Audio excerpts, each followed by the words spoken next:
ሰላም ጤና ይስጥልኝ ውድ የቡና ቲቪ የዩቲዩብ ቻናላችን ቤተሰቦች እንደምን ቆያችሁ። በዛሬው ዝግጅታችን ስለ አንድ ታዋቂ የሆሊውድ ፈርጥ እናወራላችኋለን። ይህ ሰው የሚታወቀው በድርጊት የተሞሉ ፊልሞች ላይ በሚያሳየው ድንቅ እንቅስቃሴ ሲሆን እሱ በአንድ የአክሽን ፊልም ውስጥ ከተካተተ ፊልሙ አንድ ደረጃ ከፍ እንደሚል ይታመናል። እሱ በተወነባቸው ፊልሞች ውስጥ ያሳያቸው እንቅስቃሴዎች ብዙዎችን የአክሽን ፊልም አድባር ነው እንዲሉ አሰኝቷቸዋል። እንደ XXX The Return of Alexander Cage እና Fast and Furious የመሳሰሉት ፊልሞች ስሙን እስከ ወዲያኛው ድረስ የገነባባቸው ትልልቅ ስራዎች ናቸው። እኛ ስሙን ባንነግራችሁ እንኳን እናንተ በእነዚህ ድንቅ ስራዎቹ አማካኝነት ልታውቁት እንደምትችሉ እናስባለን። ለማንኛውም ግን ይህ ሰው ማርክ ሲንክሌር ወይንም ደግሞ ቪን ዲዝል ነው። እኛም ስለዚህ በሆሊውድ የጥበብ መንደር ውስጥ ስሙ ስለናኘ ሰው ከተወለደበት ጊዜ አንስተን አሁን ላይ እስካለበት ህይወቱ እንነግራችኋለን። አብራችሁን ቆዩ። ሆሊውድ ታሪክ ውስጥ እንደ ቪን ዲዝል ያለ በራሱ ጥረት በጽናቱና በማይረሳው ጥልቅ ድምፁ የዓለምን ሲኒማ የተቆጣጠረ ሰው ማግኘት አስቸጋሪ ነው። ዛሬ የምናውቀውን ቪን ዲዝል ትክክለኛ ስሙ ማርክ ሲንክሌር ይባላል። የአውሮፓውያን ዘመን ቀመር ጁላይ 18 ቀን 1967 በካሊፎርኒያ አላሜዳ ካውንቲ ውስጥ ተወለደ። ማርክ ሲወለድ ከመንታ ወንድሙ ፖል ቪንሰንት ጋር ነበር። ነገር ግን የልጅነት ህይወቱ ገና ከጅማሬው በአባትና በልጅ መካከል የሚኖር ፍቅር የራቀው ነበር። ወላጅ አባቱን አይቶት አያውቅም። እናቱ ገና ነፍሰ ጡር እያለች ጥሏት በመሄዱ ምክንያት ማርክ ስለ አባቱ የሚያውቀው ነገር ቢኖር ጥቁር ሰው እንደነበረና እናቱ የነገረችውን ጥቂት መረጃዎች ብቻ ነው። እናቱ ዴሎሬስ የጀርመን እንግሊዝና ስኮትላንድ ዝርያ ያላት ስትሆን ስራዋ ደግሞ ኮከብ ቆጠራ ወይም አስትሮሎጂ ነው። የእንጀራ አባቱ ኤርቪንግ ቪንሰንት ደግሞ ቲያትር መምህርና አዘጋጅ ነበር። ቪን የ3 ዓመት ልጅ እያለ ቤተሰቡ ወደ ኒውዮርክ ሲቲ ተዘዋወረ። ያደገው በከተማዋ ዝቅተኛ ገቢ ያላቸው ሰዎች በሚኖሩበት ሰፈር ውስጥ በመሆኑ ጎዳና ላይ ህይወትና ግጭቶች የዕለት ተዕለት ልምዶቹ ነበሩ። ቪን በልጅነቱ እጅግ ረባሽና ከህግ ጋር የሚጋጭ ልጅ ነበር። ይሁን እንጂ ይህን አመፀኛ ማንነቱን ወደ ጥበብ የለወጠው በአንድ አስገራሚ አጋጣሚ ነበር። ቪንና ጓደኞቹ በአንድ ወቅት አንድን የቲያትር ቤት ሰብረው በመግባት ሊያወድሙት ሲሉ በቤቱ ዳይሬክተር ተያዙ። ዳይሬክተሯ ግን ፖሊስ ከመጥራት ይልቅ ለልጆቹ የቲያትር ሚና በመስጠት ህይወታቸው እንዲቀየር ረዳቻቸው። ታዲያ ይህ አጋጣሚ ነበር ቪን ዲዝልን ለመጀመሪያ ጊዜ ወደ መድረክ ያወጣው። ቪን በወጣትነቱ ወደ ጥበብ ዓለም ለመግባት ትልቅ ህልም ነበረው። በኮሌጅ ቆይታው የእንግሊዘኛ ስነ ጽሑፍ አጥንቷል። ይህም በኋላ ላይ ለሚጽፋቸው ስክሪፕቶች ትልቅ መሰረት ሆኖታል። ይሁን እንጂ በሆሊውድ ውስጥ ተቀባይነት ማግኘት እጅግ አድካሚ ነበር። ቪን ራሱን ለማስተዳደር ሲል በኒውዮርክ ታዋቂ የጭፈራ ቤቶች ውስጥ ለ10 ዓመታት ያህል በጥበቃ ሰራተኝነት ወይም በባውንሰርነት ሰርቷል። ቪን ዲዝል የሚለው ስም የተወለደውም እዚህ ቦታ ላይ ነው። ቪን የሚለውን ስም የእንጀራ አባቱን ስም በመቀነስ ሲወስደው፣ ዲዝል የተባለው ደግሞ በስራው ላይ እጅግ ንቁና በኃይል የተሞላ ስለነበር ጓደኞቹ የሰጡት ስም ነው። በጥበቃ ስራው ወቅት ከ500 በላይ ከባድ ድብድቦችን እንዳደረገ ይናገራል። ይህ አስቸጋሪ ህይወት ግን ለተዋናይነት ስራው ትልቅ ግብዓት ሆነው። ጡንቻዎቹን ለማሳደግና ጠንካራ ለመሆን በየቀኑ በስፖርት ይገፋ ነበር። በዚያን ወቅት በሆሊውድ ውስጥ ለጥቁር ተዋናይነት ነጭ ነህ፣ ለነጭ ተዋናይነት ደግሞ ጥቁር ነህ እየተባለ በዘሩ ምክንያት በርካታ ሚናዎች ይነፈጉት ነበር። ታዲያ ይህ የዘር መድሎና ተቀባይነት የማጣት ፈተና ነበር ቪንን የራሱን ፊልም እንዲሰራ ያነሳሳው። በኪሱ በነበረው $3000 ብቻ መልቲፌሻል የተባለ አጭር ፊልም ሰራ። ይህ ፊልም የራሱን ማንነትና በዘሩ ምክንያት የሚደርስበትን ፈተና የሚተርክ ፊልም ነበር። ይህ የቪን ዲዝል አጭር ፊልም በአጋጣሚ በታዋቂው ዳይሬክተር ስቲቨን ስፒልበርግ እጅ ገባ። ስፒልበርግ በቪን ብቃት እጅግ በመደነቁ ሴቪንግ ፕራይቬት ራያን በተባለው ዝነኛ የጦርነት ፊልም ላይ አድሪያን ካፖርሶ ለተባለ ገጸ ባህሪ ቪንን እንዲተውን ጋበዘው። ይህ ቪን በሆሊውድ ውስጥ ትልቅ ክፍያንና እውቅናን ያገኘበት የመጀመሪያው ፊልም ሆነ። በፊልሙ ቀረጻ ወቅት ግን ቪን ከአልኮል ጋር ይታገል ነበር።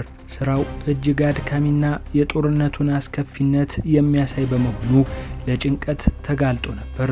ነገር ግን ይህን ፈተና ተቋቁሞ አልኮልን ሙሉ በሙሉ ለማቆም ወሰነ።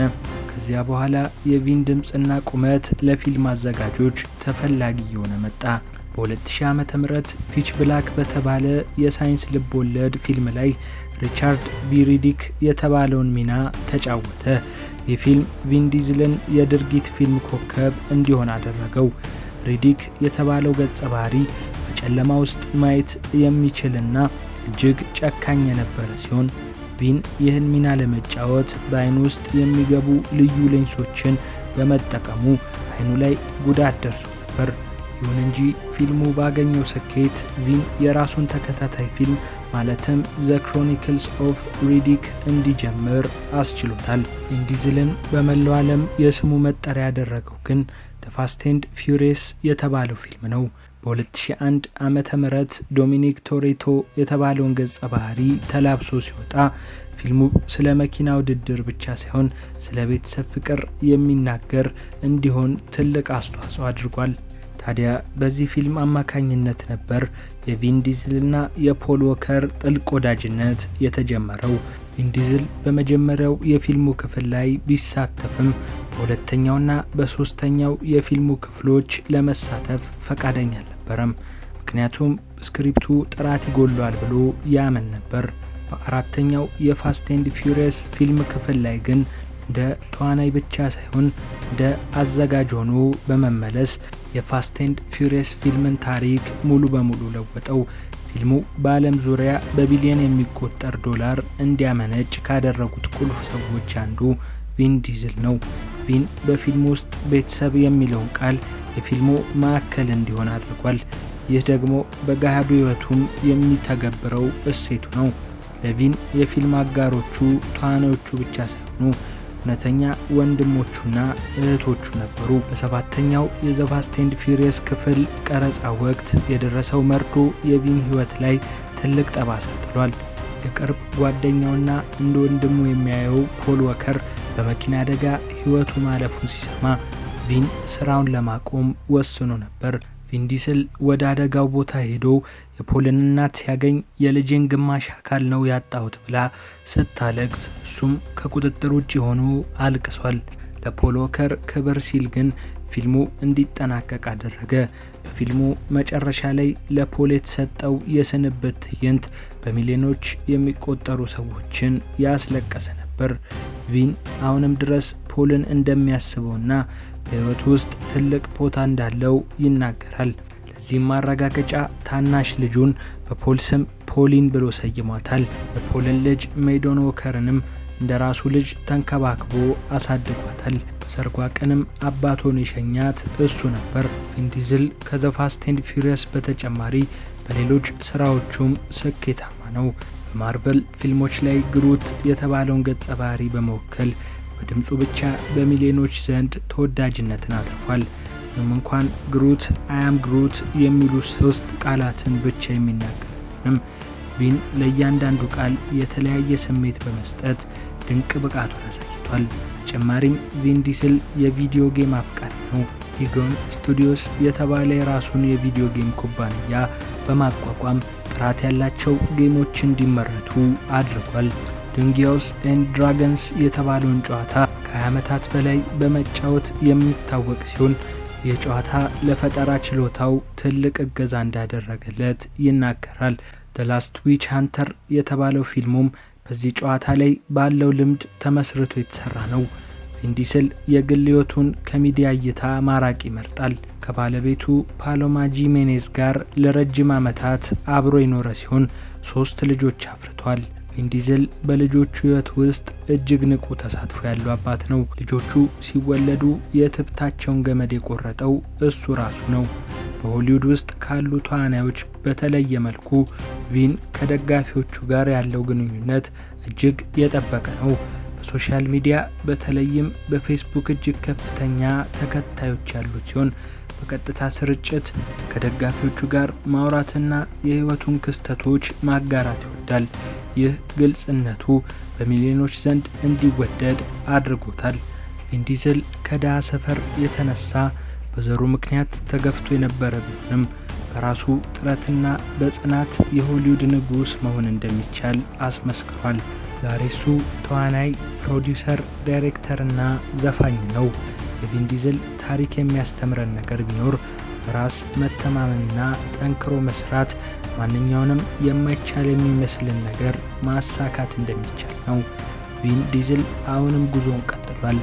ፋስት ኤክስ እና ሌሎች ታላላቅ ፕሮጀክቶች ላይ እየሰራ ይገኛል። ከአመፀኛ ወጣትነት ወደ ዓለም አቀፍ ዝና የተጓዘበት መንገድ ለብዙ ወጣቶች አርአያ እንዲሆን ያደርገዋል። ቪን ዲዝል ማለት ጡንቻና ድምጽ ብቻ አይደለም። ይልቁንስ ቪን ዲዝል ማለት ጽናት፣ ቤተሰብና የማይበገር መንፈስ ማለት ነው። የታሪኩ መጀመሪያ አስቸጋሪ ቢሆንም ፍጻሜው ግን በክብርና በታላቅነት የተሞላ ሆኗል። በቪን ዲዝል የህይወት ታሪክ ውስጥ የምናገኘው ነገር ተራ የተዋናይ ታሪክ ሳይሆን የሰውን ልጅ የማይበገር መንፈስና ድል አድራጊነትን ነው። ቪን ወደ ሆሊውድ ሲመጣ ማንም ቀይ ምንጣፍ አላነጠፈለትም። ይልቁንም በዘሩና በማንነቱ ምክንያት በሩ ተዘግቶበት ነበር። ሆኖም ግን ካልፈቀዱልኝ መንገዱን ራሴ እፈጥራለሁ የሚለው ጽኑ እምነቱ ዛሬ ላለበት ክብር አብቅቶታል። ቪን ዲዝል ዛሬ የቢሊዮን ዶላር ስራዎች ባለቤት ቢሆንም ውስጡ ግን አሁንም ያ በኒውዮርክ መንገዶች ላይ ሲታገል የነበረው ወጣት መንፈስ አልጠፋም። ስኬቱ የመጣው ከጡንቻው ጥንካሬ ሳይሆን ካልተሰበረው የውስጥ ማንነቱ የመሆኑን ነገር መላው ዓለም ይገነዘባል። እሱ ለብዙዎች የማይቻል የለም ለሚለው የተስፋ ቃል ሕያው ምስክር ነው። በቪን ዲዝል ሕይወት ውስጥ ቤተሰብ የሚለው ቃል እንደ ማዕዘን ድንጋይ ይቆጠራል። በፊልሞቹ ውስጥ የምናየው የቤተሰብ ጥምረት በገሃዱ ሕይወቱም የሚተገብረው እሴቱ ነው። ቪን ቤተሰብ ማለት በደም የሚገናኝ ሰዎች ብቻ አይደሉም ብሎ ያምናል። ቤተሰብ ማለት በችግር ጊዜ አብረው የሚቆሙ አንዱ ለሌላው መስዋዕት የሚሆንላቸው እና በፍቅር የተሳሰሩ ሰዎች እንደሆኑ ቪን በጽኑ ያምናል። የፍልስፍናው የዘ ፋስት ኤንድ ፊሪየስ ፊልም ተከታታዮች ለብዙ ጊዜ ዘልቀው እንዲቆዩ ካደረጉት ዋና ምክንያቶቹ አንዱ ነው። ተመልካቾች ወደ ሲኒማ የሚሄዱት መኪና ለማየት ብቻ ሳይሆን ያንን ጥልቅ የቤተሰብ ፍቅር ለመካፈል ጭምር ነው። ቪን ይህንን እሴት ለዓለም በማስተማር ረገድ ትልቅ አምባሳደር ሆኗል። ቪን ዲዝል ከዘመናዊው ቴክኖሎጂ ጋር ራሱን በማጣመር ረገድ ወደር የለውም። በፌስቡክ እና በኢንስታግራም ላይ ያለው የደጋፊዎች ቁጥር ከ100 ሚሊዮን በላይ መሆኑ ብቻ ሳይሆን ከነዚህ ደጋፊዎቹ ጋር ያለው ግንኙነት እጅግ አስገራሚ ነው። ቪን ደጋፊዎቹን እንደ ደንበኛ ሳይሆን እንደ ቤተሰብ ነው የሚያያቸው። አብዛኛውን ጊዜ በቀጥታ ስርጭት በመግባት የልቡን ያጫውታቸዋል፣ ምክር ይሰጣቸዋል። አልፎ ተርፎም አዳዲስ የፊልም ስራዎቹን በሚመለከት የነሱን ሐሳብ ይጠይቃል።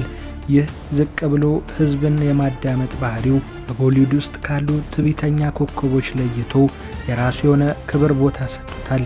እሱ የዲጂታል ዘመኑ እውነተኛ የህዝብ ተወካይ ተዋናይ ነው። ቪን ዲዝል እድሜው እየገፋ ቢመጣም የፈጠራ አቅሙ ግን ከመቼውም ጊዜ በላይ እየጠነከረ መጥቷል። የዘ ፋስት ኤንድ ፊሪየስ ታሪክ ወደ ማጠቃለያው እየመጣ ቢሆንም ቪን ግን አዳዲስ ታሪኮችን ለመፍጠር እቅድ አለው። የሪዲክ ታሪክን ወደ አዲስ ምዕራፍ ለማሸጋገር የዘ ላስት ዊች ሃንተር ፊልም ተከታይን ለመስራትና በማርቨል ዓለም ውስጥ ያለውን ተጽዕኖ ለማስፋት ሌት ተቀን እየሰራ ይገኛል። ቪን ዲዝል ማለት ሁልጊዜ አዲስ ነገር የሚፈልግ የማይረካና ለጥበብ ጥልቅ ፍቅር ያለው ሰው ነው። የሱ ጉዞ ገና አላበቃም፣ ይልቁንም አዲስ ምዕራፍ ላይ ይገኛል። በመጨረሻም ቪን ዲዝል ለትውልድ የሚተው ትልቁ አሻራ የፊልሞቹ ብዛት ሳይሆን የሰጠው የሞራል ትምህርት ነው። ከየትም ተነስተ የትም መድረስ ትችላለህ የሚለው ትምህርቱ በሚሊዮኖች ልብ ውስጥ ተከትቧል። ቪን ዲዝል ማለት የታሪክ ተምሳሌት ነው። በሆሊውድ የክብር መዝገብ ላይ ስሙ በወርቃማ ቀለም ተጽፏል።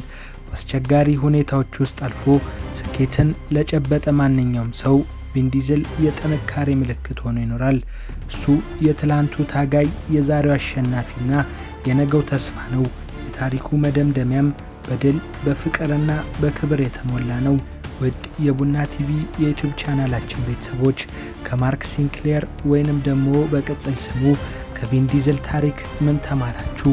ቪን ዲዝል በራሱ ጥረት ተነስቶ የዓለም ታዋቂ ተዋናይ የሆነበትን ሂደት እንዴት ታዩታላችሁ? ኮሜንት ላይ አስፍሩልን። ቪዲዮን ከወደዳችሁት ላይክ እና ሼር ማድረግ አትርሱ። ቻናላችን አዲስ ከሆናችሁ ደግሞ የደወል ምልክቷን በመጫን ሰብስክራይብ አድርጉ። በቀጣይ በሌላ ቪዲዮ እስክንገናኝ ቸር ተመኘን።